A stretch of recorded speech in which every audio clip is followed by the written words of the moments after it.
everyone, and welcome to the channel. I'm back to break down this 7-game MLB DFS slate on DraftKings and FanDuel. Before we get into it, if you do enjoy the content at any point in this video, if you could please leave a like on this video, subscribe to the channel, and hit the notification bell, I would greatly appreciate that. And I will be here all MLB DFS season long, breaking down these slates to help you guys become better MLB DFS players and help you guys win some money night in and night out.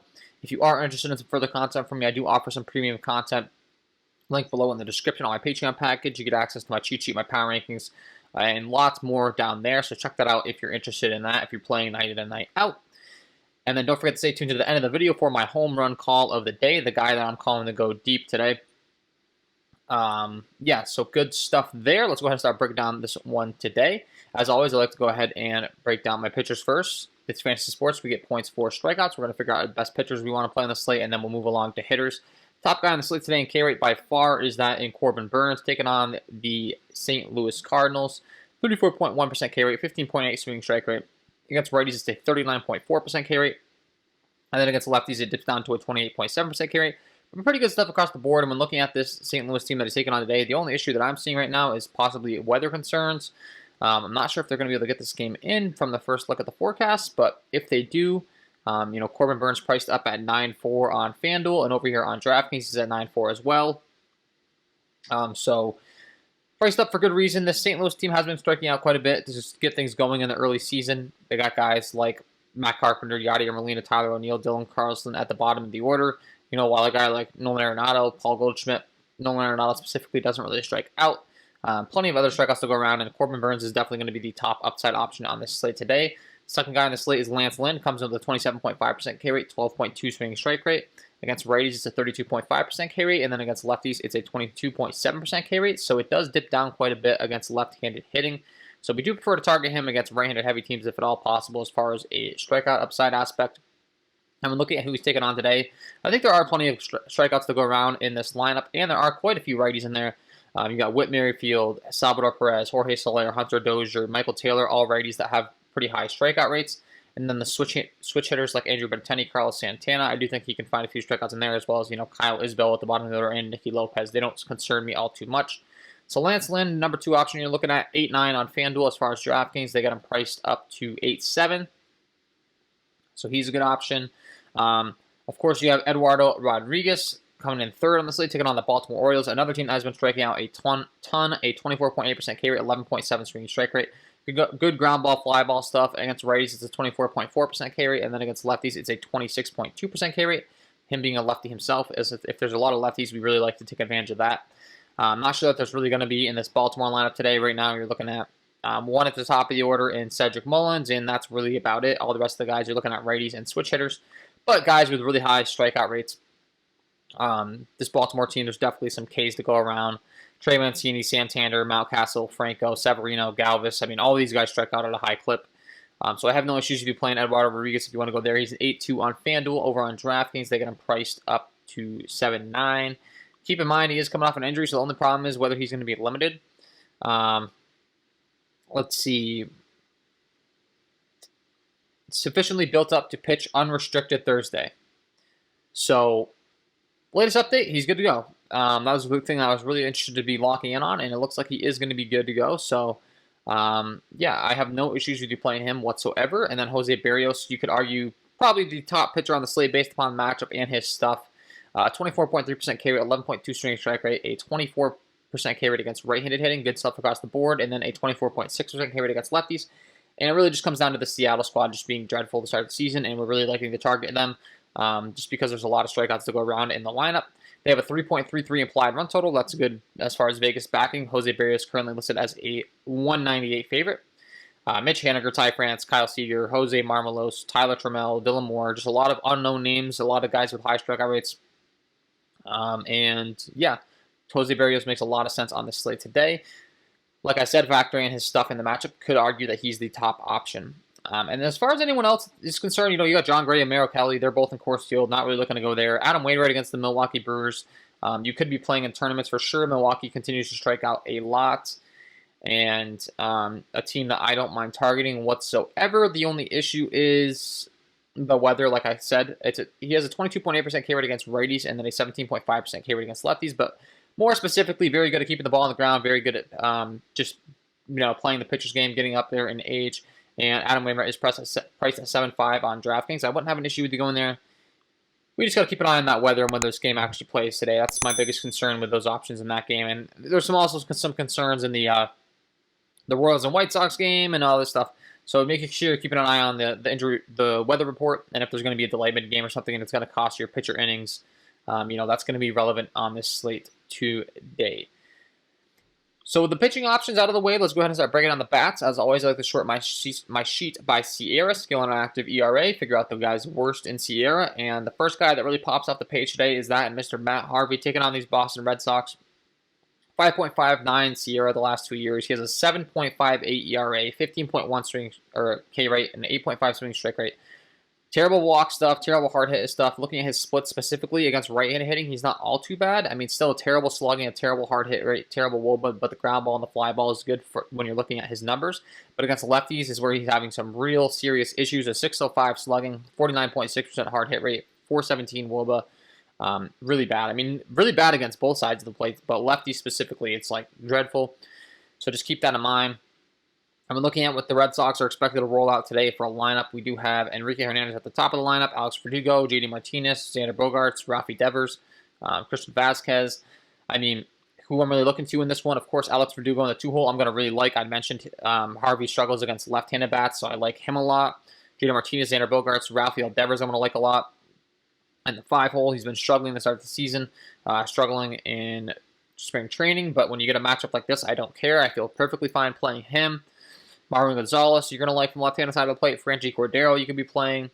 And you can really be playing anyone up and down this lineup. Of course, we're going to want to target the elite hitters in the middle of the order, JD Martinez and Xander Bogaerts. Just because they're not lefties doesn't mean we're going to write them off. Definitely have interest in them, but Alex Verdugo, Rafael Devers specifically, as mentioned, with those lefty struggles that Matt Harvey's been displaying the last 2 years. Lots of interest in them. Second guy that we can be targeting today is Tyler Anderson, taking on the Chicago Cubs. Once again, terrible across the board. You could argue, pretty much just as bad as Matt Harvey. Terrible K rate, terrible ground ball, fly ball, even worse than Matt Harvey's. Against righty specifically, he gets up a 481 slugging, terrible ground ball, fly ball, wOBA, walk rate. Against lefties, he's a little bit better because he's a lefty himself, but still giving up a lot of slugging, a lot of hard contact. Well, the hard contact's good, but the wOBA's terrible, the slugging's terrible. So, I mean, the hard contact's the one good stat in his repertoire, but I'm not all too worried about it, especially when you're looking at his numbers against righties and when you're looking at some of these bats that these Cubbies have that can really rake left-handed pitching. Most notably, Wilson Contreras, Chris Bryant, Javi Baez, David Bodie, Jake Marisnick, and Matt Duffy. I have interest in all those guys. You got Ian Happ at the top of the order also, and then Anthony Rizzo's not terrible against left-handed pitching. And as mentioned, Tyler Anderson still giving up quite a bit of slugging, so maybe a contrarian play. You can be playing Anthony Rizzo, a guy that a lot of people won't play because of the lefty in there. But another thing is, when a pitcher's this bad, if they're able to get him out of the game early, there's a good chance Anthony Rizzo is going to be facing a righty at some point in this game. So have no issues with you playing him. Looks like there's 11-mile-an-hour winds blowing in Pittsburgh. That's another thing that's a little unfortunate.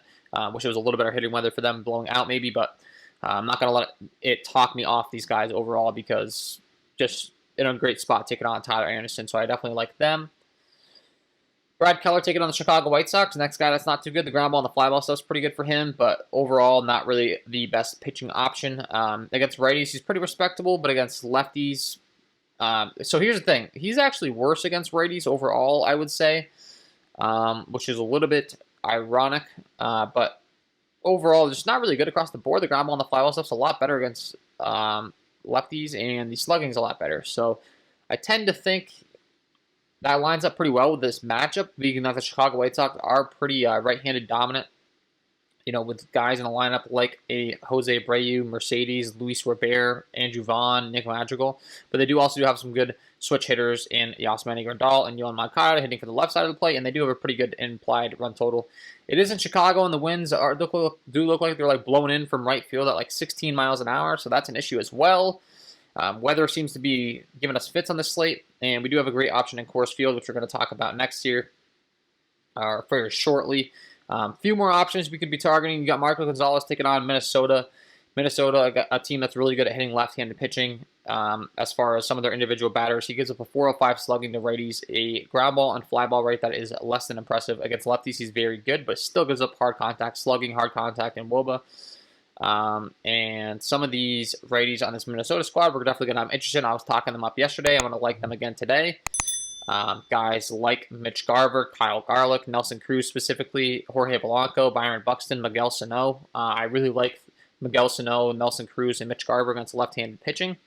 So those guys specifically, and they come in with a 4.67 implied run total, so I have no issues with you targeting them today. And then this is where we're gonna have to just talk about Coors Field, because Coors Field is the #1 spot on the slate. It always is whenever it's on the slate. We're looking at a 11 over under implied total. John Gray, Merrill Kelly.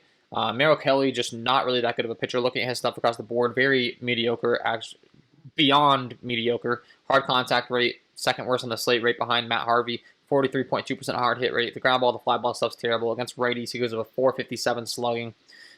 Can't really get any righties out. He's a 22.1% K rate overall. Not good against lefties. It doesn't get any better.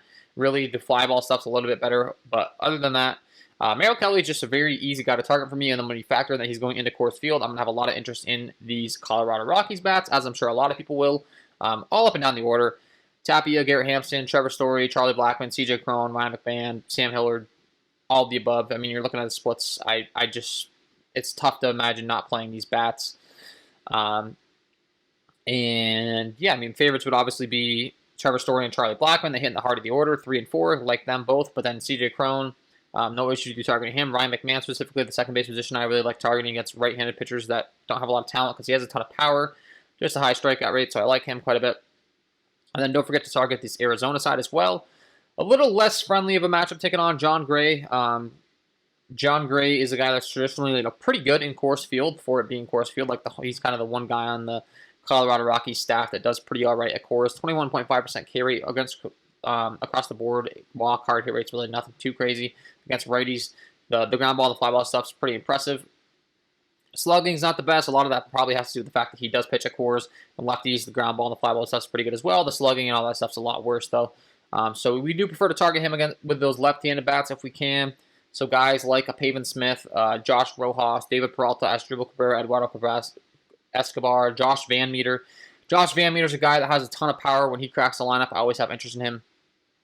And yeah, would be prioritizing the lefties over a guy like a Christian Walker. But of course, he is in Coors Field. I'm not going to tell you not to play him. Just in general consensus, the breakdown of the numbers, the way they line up. We do prefer to target the lefties in this one. And then after that's concerned, I mean, anyone else we're looking to, I always like to break down some splits issues if there's anyone that we can really target. And overall, we're not really looking at anyone too bad against the right-handed hitters. But then when we move over to lefties, we do have one guy in Nick Nieder we can target, but this is just such a small sample size. I'm not going to sit here and tell you that he's really, really bad against those left-handed bats. If I'm picking one guy left that we haven't talked about, it's Jake Garrietta. Jake Garrietta's struggles against left-handed bats really pops on the sheet. Pretty respectable against right-handed bats, but when you go over to lefties, he has a 5.23 slugging, 38% hard contact, 378 WOBA. Ground ball and fly ball stuff's good once again, but giving up a lot of hard contact, a lot of slugging to left-handed bats. And the same rule applies for Taijuan Walker, who we'll talk about before we round things up here. But those are the two guys. They're both really good against right-handed bats. Both struggle against left-handed bats. So Jake Arrieta taking on these Pittsburgh Pirates, you can definitely target some lefties. Looking at their lineup up and down, Adam Frazier, Brian Reynolds, Colin Moran, Gregory Polanco, Dustin Fowler are the ones that you guys are looking to target. So, specifically my favorite would be Colin Moran, Gregory Polanco, Adam Frazier. I mean, that's the top three guys. And then Brian Reynolds, I'd probably stack them up and feel good about that stack. Lastly, Taijuan Walker, looking at his numbers across the board, taking on the Miami Marlins today. He has a 39% ground ball rate, 40.9 fly ball rate, really, really bad. Gives up a lot of hard contact. Against righties, he is very good, but then when you go over to lefties, he is terrible. A 506 slugging, 37.1 hard hit rate, 363 WOBA, 49.2 fly ball, 34.4 ground ball rate. Has a really difficult time against his lefties, and when looking at the Miami lineup up and down, we could definitely be playing some of these guys today. I mean, unfortunately, they only have two lefties, but it's going to be Corey Dickerson and Jazz Chisholm. Both those guys I'm going to have a ton of interest in. And you can make a strong argument for Taijuan Walker as a pitching option based upon the fact that they have so many righties in this Miami squad. So kind of killed two birds with one stone there. Look at Taijuan Walker as a pitching option and look to play those lefties against him in tournaments. And with that being said, let's go ahead and give you guys my home run call of the day. Before I let you go, let's get into it. And my home run call of the day today is going to be Rafael Devers taking on Matt Harvey. I had mentioned his issues against left-handed hitting. Looking at his numbers across the board, he gives up a 34.4% ground ball rate, 417 WOBA, a 49.6% RK rate against left-handed hitting, and a 605 slugging. That's very bad. Not going to get the job done. Breaking down his repertoire and how Rafael Devers performs against his pitches. On average, throws about a 93-mile-an-hour fastball. Rafael Devers features a 282 ISO against that pitch with a 343 WOBA, 46.43% hard hit rate against that particular fastball. Matt Harvey also displays a slider, changeup, and curveball. For the most part against lefties, he will throw that curveball quite a bit. And then breaking down Devers' numbers against that, he has a 217 ISO, a 376 WOBA. Factoring in that he hits from the left-handed side of the plate, factoring in that he really rakes against Harvey's go-to pitches, and then not to mention, if Matt Harvey's going to go to another pitch, he'll go to that changeup against lefties.